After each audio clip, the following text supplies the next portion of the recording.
여러분들 복음성가 작곡가인 최용덕 씨가 쓴 글이 생각이 납니다. 대전에 사는 분인데 여러분들 아마 외갓집이 포항이었던가 봅니다. 이제 외갓집에 갔는데 외할머니 외할아버지가 뭘 기르셨냐면 가을에 이제 국화 꽃을 보겠다고 이제 아파트 옥상에다가 국화를 한 100화분쯤 이렇게 심어놨대요. 근데 이제 이 손주하고 같이 그 옥상에 올라가서 이제 할머니가 이 손녀한테 가르쳤어요. 뭐라고 가르쳤냐면 이 국화는 이 꽃 망울들이 많이 이렇게 있지만 가운데 하나만 남겨놓고 옆에 거는 다 따야 된다, 이렇게 가르쳤어요. 그리고 할머니가 직접 손주 보는 데서 시범을 보였어요. 이 국화는 가운데 한 송이만 남겨놓고 옆에 건 다 뜯어내는 거란다 하면서 국화꽃을 하나 딱 잡아가지고 가운데 것만 놔두고 돌아가면서 작은 봉오리들은 다 뜯어냈어요. 근데 이제 한 대여섯 살 되는 이 꼬마가 할머니 하는 걸 이렇게 보면서 설명도 듣고 보기도 하고 이제 했죠. 그래서 옆에서 이제 같이 따라 하는 거예요. 가운데 한 송이만 남기고 그 주변에 피어 있는 작은 꽃송이들을 다 뜯어냈어요. 그러니까 할머니가 얼마나 이쁘겠어요. 아주 잘했다고, 수고했다고, 아주 잘한다고 잘 이렇게 칭찬을 해줬어요. 근데 이 아이가 이제 문제는 집에 왔어요. 대전에 왔는데 대전에는 무슨 일이 있었냐면 대국을 키운 게 아니고 소국을 키웠어요. 소국을 키웠는데 어느 날 어른들이 집 나간 사이에 이 아이가 화분에 진짜 하나만 가운데 남기고 나머지는 다 뜯어낸 거예요. 다 뜯어낸 거예요. 뜯어낸 줄도 몰랐대요. 나중에 이제 그 최용덕 간사가 어디 저 충주인가 뭐 어디 그쪽에 가서 이제 사역하는 그 자리에는 뭐가 있었냐면 그 동백꽃이 있었는데 화분에 동백나무가 얼마나 이렇게 이제 조금 있으면 터질 정도로 이렇게 잘 이제 꽃망울을 맺혔는데 이 아이가 또 거기 올라가 가지고 그걸 가운데 한 개만 남겨놓고 다 뜯어놓은 거예요. 그래서 난리가 난 거죠. 그래서 이제 야단을 친 거죠. 근데 집에 와 보니까 집에 옥상에도 똑같이 그렇게 해놓은 거예요. 그래서 이제 아이한테 야단을 쳐서 이걸 이렇게 놓으면 어떡하냐고 막 치니까 이 아이가 이제 헷갈리는 거죠. 아니, 저 포항에 가서는 할머니도 그렇게 했고 자기도 그렇게 하는 걸 봤고 자기도 그렇게 하는 거 잘했다 그랬는데 왜 아빠는 할머니하고 다르냐는 거죠. 할머니는 나를 잘했다 그랬는데 할머니도 그렇게 했는데 왜 아빠는 잘못했다고 야단을 치냐고, 아빠 미워 막 이렇게 하는 거죠. 자, 누가 문제인가요? 아이 쪽이 문제인가요? 어른 쪽이 문제인가요? 이게 누가 문제인가요? 둘 다 문제인가요? 네.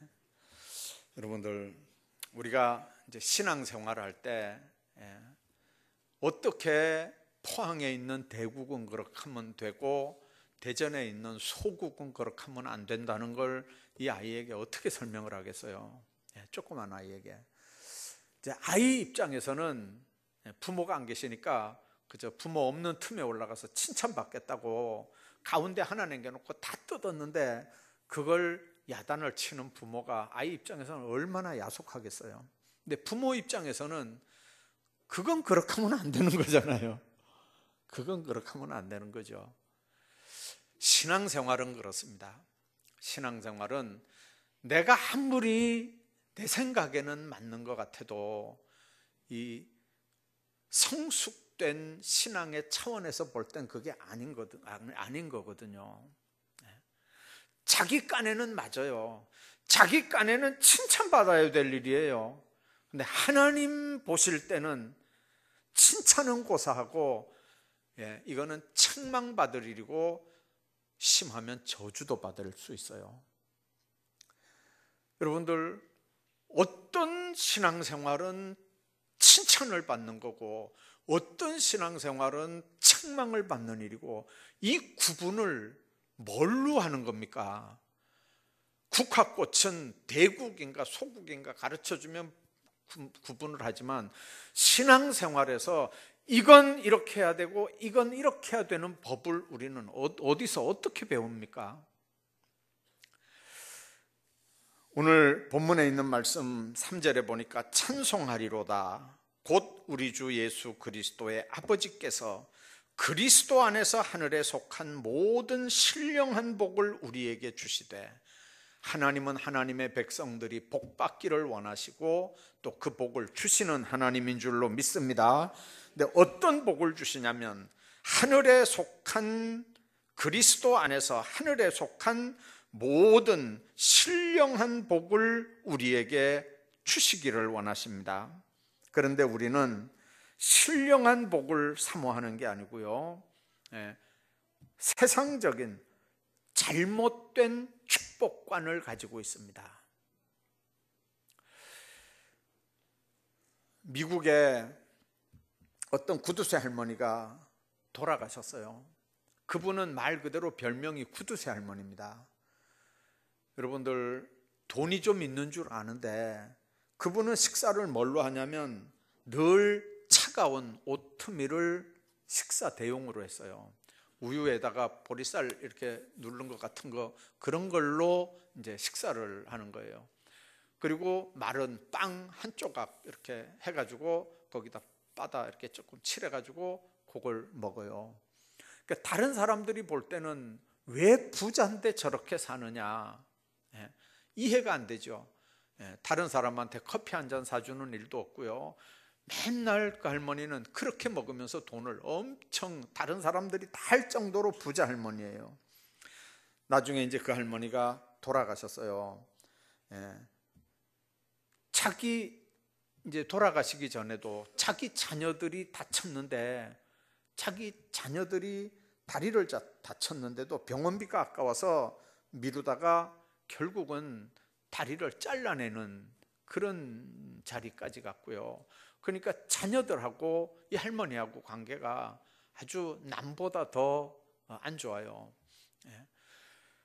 자, 나중에 이제 돌아가셨는데 보니까 1억 달러가 넘는 재산이 있더라는 거죠. 여러분들, 미국은 특별한 유언을 아무개한테 이렇게 한다, 이렇게 상속한다는 적이 없으면 국고로 들어가는 일이 많거든요. 국고로 들어가는 거예요. 그러니까 될 수 있으면 고양이한테도 유산을 주고요, 집에서 키우던 강아지한테도 유산을 주고요, 막 그런 거니까 자녀들 피부치 있으면 자녀들한테 다 이렇게 유산도 주거든요. 물론 교회도 유산을 남기고 이제 그 헌금을 하고, 아니면 뭐 과원이나 양로원이나 뭐 학교나 뭐 이런데 이제 기부하고 나중에 세상 이제 떠나거든요. 근데 이분은 끝까지 이렇게 움켜쥐고 있다가 나중에 아무 때도 돈을 못 쓰고 그냥 떠나갔는데 나중에 보니까 1억이 있더라는 거죠. 여러분들, 이 물질에 대한 개념을 우리가 잘 생각하셔야 됩니다. 이 6.25 이후에 우리는 진짜 어려웠습니다. 너무 어렵게 살아서 그때는 물질의 복, 교회에서도요 어떻게 설교를 했냐면 천국에 맨션이 있다고 가르쳤어요. 천국에 맨션이 있다고. 왜 그러냐면 하나님 나라에 처소가 있다고 했는데 그 처소가 영어로 맨션이거든요. 근데 우리나라 사람들은 그 처소를 맨션으로 해석을 해가지고 번역을 해가지고 우리가 사는 이 아파트 같이 생긴 그런 맨션을 다 생각했어요. 그러니까 천국에 가면 그런 아파트가 다 있다고 생각하는 거예요. 그래서 이 땅에서 하나님 나라에 헌금을 많이 한 사람들은 예를 들어 뭐 50평짜리 아파트 들어가고, 여기서 헌금 안 하고 뭐 이렇게 산 사람은 저 어느 목사님처럼 이가수 폭포 밑에 계집 같은 거 하나, 이렇게 겨우기 들어가는 거 하나 이렇게 장만하고 이제 그렇게 모두 생각하는 거예요. 그러니까 교회에서도 무슨 생각이 이렇게 자꾸 들었냐면요, 작은 교회보다는 큰 교회가 복 많이 받은 교회예요. 헌금이 조금 나오는 교회보다 헌금이 많은 교회가 복 받은 교회예요. 개인도 마찬가지예요. 물질이 가난한 사람보다 물질이 부자인 사람이 복 많이 받은 사람이에요. 여러분들, 그런 등식이 언제부터 생겼냐면요, 6.25 이후에 한국 교회만 그런 등식이 생겼어요. 그래서 여러분들, 우리가 하나님 앞에서 이제 교회 일꾼을 뽑을 때도요, 그 사람이 믿음이 좋냐, 신실하냐, 기도하는 사람이냐로 뽑는 게 아니고, 예를 들면 우리가 교회를 새로 지어야 되는데 이 교회 새로 지을 때 헌금 꽤나 할 수 있는 사람이 누구냐, 그래가지고 사람을 뽑은 거예요. 이게 뭘 얘기하는 거냐면요, 교회가 축복관의 문제가 잘못 가르쳐서 교회가 시작부터 기초공사가 잘못돼서 오는 거예요. 잘 살아보세, 잘 살아보세, 우리도 한번 잘 살아보세, 이거는 찬송가 있는 얘기 아니거든요. 새마을 운동할 때 불렀던 노래예요.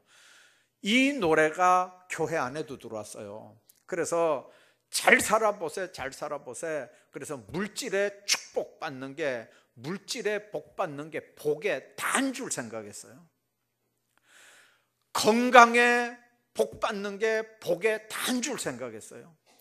여러분들, 물질이 없으면 복 못 받은 거고, 건강이 안 좋아서 매일 골골하는 사람은 복 못 받은 건가요? 성경은 그렇게 안 가르치는데 한국 교회만 이상하게 그렇게 가르쳤어요. 그래서 사람을 뽑을 때도 아까 얘기한 것처럼 헌금 좀 할 수 있는 사람이 일꾼 뽑는 기준이 돼버렸어요. 여러분들, 교회가 아무리 작게 모여도 예수 이름으로 모인 곳은 하나님의 교회인 줄로 믿습니다.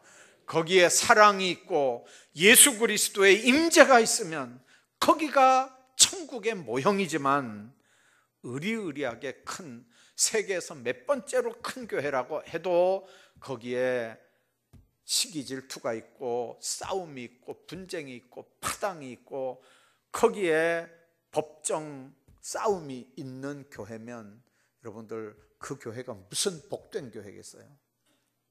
주님 안에서 여러분들 생각하셔야 됩니다. 이 잘못된 축복관이 언제부터 한국 교회에 들어와서 자리를 잡았냐면요, 성경에서 얘기하는 건 물론 예수 잘 믿으면 물질에 복 받는 건 맞아요. 교회에서 충성하고 헌신하면 육체적으로 건강한 복 받는 건 맞아요. 하나님 앞에 똑바로 살면 자녀가 복 받고 잘 되는 건 맞아요. 그러나 성경이 이야기하는 물질의 복, 건강의 복, 자녀 잘 되는 복이 복에 다냐? 아니거든요. 여러분들, 그 복 말고 그런 복들은 따라오는 복들이에요. 시간이 많이 지나갔으니까 제가 얘기할게요. 옛날에 이목성 권사님이 이목성 권사님 있나요? 화장품 할 때가 있었어요. 우리 집사람이 그 화장품 사러 이렇게 갈 때 늘 하는 얘기가 있었어요. 권사님네 집에 가면 권사님이 아주 듬뿍 뭘 준대요. 가서 가져오는 거 보면 요만한 손가락만한 이런 그 샘플들을요 잔뜩 가져와요. 근데 화장품 사는 게 뭐냐면 원품에 마음이 있는 게 아니고요, 손가락 같은 샘플에 욕심이 있는 거예요. 근데 여러분들, 이제 많이 주고 적게 주고 하는 건 차이가 있지만 어떻습니까? 원품을 사면 샘플은 그냥 끼워주는 거잖아요. 우리가 하나님 앞에서 신앙생활을 할 때 똑바로 신령한 복을 누리면 물질의 복도, 건강의 복도, 자녀 형통의 복도, 다른 부수적인 복들은 따라오는 복인 줄로 믿습니다. 그런데 이 진짜 신령한 복, 여기는 신경 안 쓰고 이거는 뒤로 제껴놓고 샘플에 눈이 어두운 것처럼 육체의 복, 물질의 복, 건강의 복, 자녀 잘 되는 복, 이것만 복인 줄 알고 이것만 쫓아가면요, 이거는 샤머니즘하고 똑같아요. 진짜 복은 진짜 복은 신령한 하나님과의 관계에서 받아 누리면 이런 것들은 그냥 오는 복들인 줄로 믿습니다. 이게 예수 믿는 사람들의 축복관이 돼야 돼요. 여러분들 교회 오면 병 고치니까 교회 가자 이래가지고 전도해 본 사람 있죠. 그러면 교회 왔는데 병 안 고쳐졌다. 그러면 그 사람 또 교회 올까요? 교회 오면 병 나, 병 고쳐져, 교회 가. 그래서 억지로 끌고 왔는데 병이 안 고쳐졌어요. 그러면 그 사람이 어떻게 교회 계속 나와서 예수 믿을까요? 여러분들, 바울이 얼마나 병을 많이 고쳤습니까? 나중에는요, 바울이 지나가는 그림자만 있어도, 손수건만 있어도 엄청난 사람들이 병을 고쳤어요. 그렇죠? 그런데 바울은 환자였습니까? 아니었습니까? 본인은 환자였어요. 그래서 바울이 그랬다고 그러잖아요. 하나님, 이 가시를 내게 좀 제해 주십시오. 예? 얼마나 힘들었으면 그랬을까요? 학자들은 그렇게 얘기해요. 그 가시가 아마 다메섹에서 그 불빛 받았을 때, 그 예수님 만났을 때 그 불 때문에 받은 안질이었을 거다, 이렇게 얘기하는 분이 계셔요. 그런데 바울 연구한 사람들은 또 뭐라고 얘기하냐면요, 성경 말고 또 외경 있는 말씀들까지 이렇게 다 종합을 해가지고 바울은 간질병 환자였다 이래요. 간질병 환자. 나폴레옹도 간질병 환자였다며요. 간질병 환자였다. 또 어떤 사람은 그 가시라고 하는 게 바울이 사역을 할 때 바울을 힘들게 했던 아주 골치 아픈 사람들이다. 이제 바울서 신에 보면 이름들이 이렇게 거론이 되거든요. 그런 사람들이 가시였다. 이렇게 이제 학자들이 세 가지를 얘기해요. 진짜 안질이었는지 간질이었는지 뭐 이렇게 사람을 괴롭게 하는 뭐 그런 가시였는지 그거는 모르지만, 문제는 바울이 그 문제를 놓고 하나님 앞에 기도했을 때 하나님이 안 들어주셨어요. 내 은혜가 네게 족하다, 이렇게 하고 딱 끝냈어요. 여러분들, 찌를 때마다 그 문제 놓고 하나님 앞에 기도했어요. 찌를 때마다 그 문제 놓고 하나님 앞에 매달렸어요. 그럴 때 뭘 느꼈을까요? 그게 어느 가시든지 간에 기도할 때마다 자기는 뭘 느꼈을까요? 아, 나는 약한 사람이구나. 나는 별 볼 일 없는 인간이구나. 하나님이 나를 붙잡아 주지 않는다면, 하나님이 나를 쓰지 않는다면, 하나님이 내게 능력 주시지 않는다면 나는 아무것도 할 수 없는 존재구나. 뭐 때문에요? 자기 속에 있는 가시 때문에. 그래서 기도해도 해결이 안 되는 가시를 보면서 바울이 스스로 생각하는 거죠. 아, 이거는 나에게 있어야 내가 하나님 앞에서 똑바로 신앙생활을 할 수 있겠구나. 그 다음에는 기도하지 않았다 그랬어요. 그 문제 보고. 우리가 하나님 앞에 생각해야 되는 게 있습니다. 1970년 이후에 한국교회의 가장 큰 특징 중에 하나가 신앙이 지나치게 현세적 축복에 초점이 맞춰져 있다는 겁니다.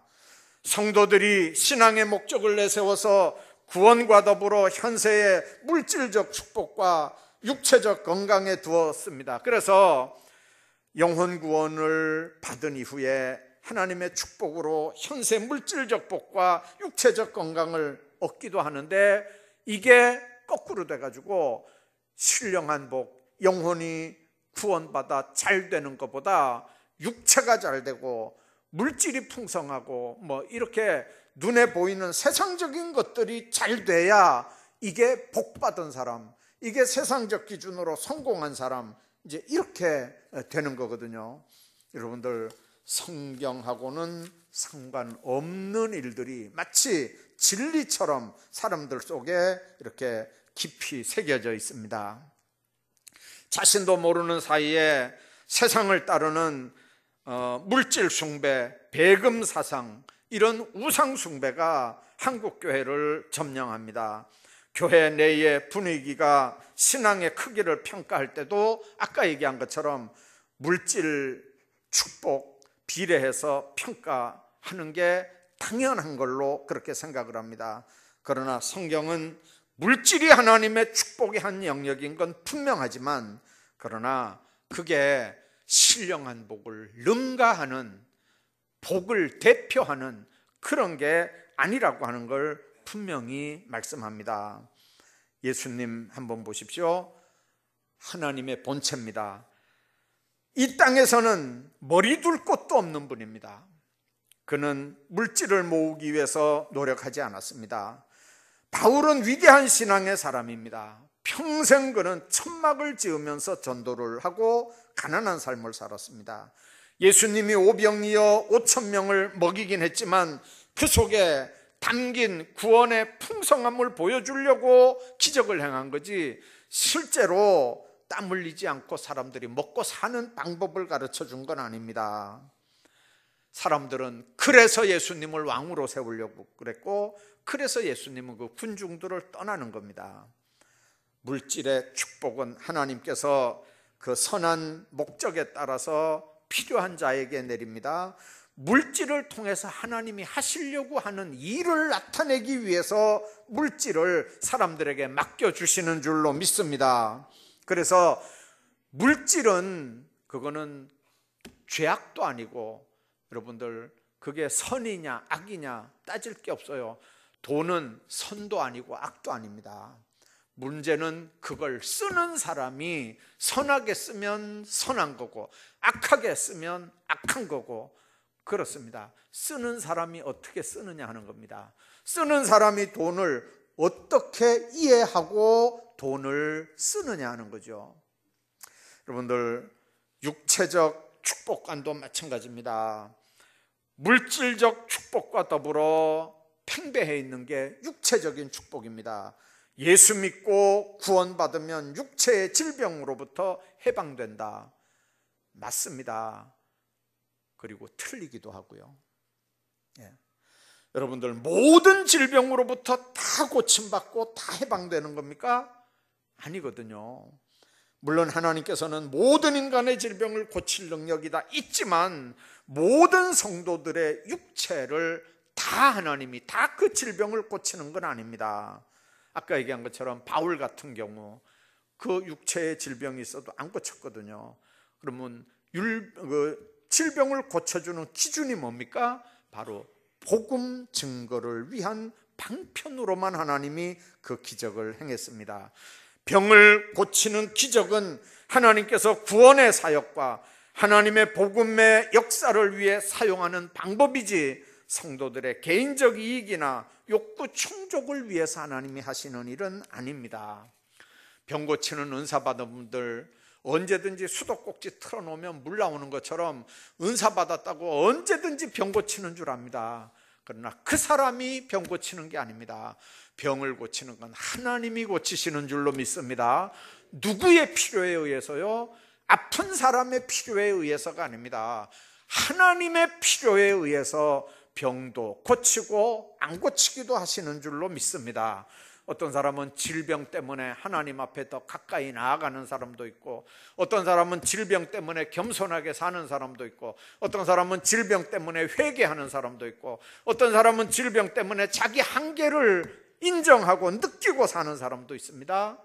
그 질병이 없었더라면 얼마든지 교만할 수 있는데, 그 질병 때문에 나는 방법 없이 고기 덩어리구나, 나는 방법 없이 원료가 흙이구나, 때가 되면 나는 방법 없이 흙으로 돌아가야 되는 거구나, 여러분들 그거 깨닫게 하는 게 하나님의 은혜인 줄로 믿으시기 바랍니다. 그래서 아이고 아파 자꾸 아프다고 고함 지를 게 아니고, 그 아플 때 하나님과의 교통을 통해서, 그 아픈 걸 통해서 영적으로 얻는 축복들이 풍성하길 바랍니다. 그러면 하나님의 뜻이 계시면 얼마든지 하나님께서 치료하시고 역사하시는 줄로 믿습니다. 우리 철야, 금요 철야에 보면요, 실제로 질병 고쳐지는 기적들이 많이 나타나요. 많이 나타납니다. 아픈 병들이 치유되는 역사들이 많이 나타납니다. 자, 그런 질병이 치유되는 역사들, 그래서 사람들에게 내가 이런 병이 있었는데 내가 손 얹고 기도하라고 해서 기도했더니 하나님께서 역사하시는데 막 전기가 찌릿찌릿 하는 것처럼 역사하시고 막 불덩어리가 지나가는 것처럼 역사하시더니 병원에 다녀도 안 되던 병이 깨끗하게 낫다. 할렐루야. 이렇게 하면서 전도하는 사람도 많이 있고요. 어떤 사람은요, 안수하고 기도했는데 그냥 자기도 잊어먹었어요. 자기도 잊어먹고 한 얼마 있다가 한 달쯤 있다가 보니까요, 안 아픈 자기를 발견하는 거예요. 이게 언제부터 안 아팠는가 거꾸로 추적을 해가지고 이렇게 들어가 보니까 그때부터 안 아픈 거예요. 그것도 은혜인 줄로 믿습니다. 맨날 아이고 아파 그 신경 쓰면서 사는 것보다 지나놓고 내가 언제부터 이거 안 아픈 건지 생각해보고 그때부터 안 아팠구나. 할렐루야, 감사합니다. 그것도 하나님 앞에 은혜인 줄로 믿습니다. 그러나 진짜 복은 아까 얘기한 것처럼 그런 격까지 붙잡고 씨름할 게 아닙니다. 하나님 앞에 우리가 구원의 복, 예수 믿고 영혼 구원 받은 이 놀라운 축복들을 우리가 생각해야 됩니다.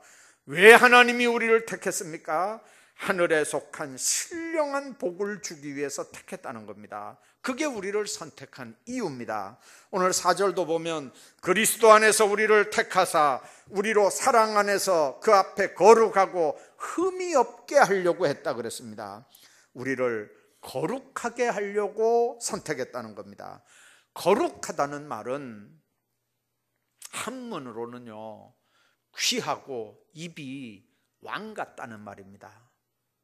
거룩할 성자 한번 보세요. 귀 이자에다가 입구자에다 그 밑에 임금왕자 있잖아요. 뭐가 거룩이냐? 입도 귀도 왕 같아야 거룩한 거예요. 왕 같아야. 여러분들 왕이 촐랑대는 거 봤나요? 왕이 이 말 저 말 하는 거 봤나요? 왕이 여기서 들었다고 금방 여가서 얘기하는 거 봤나요?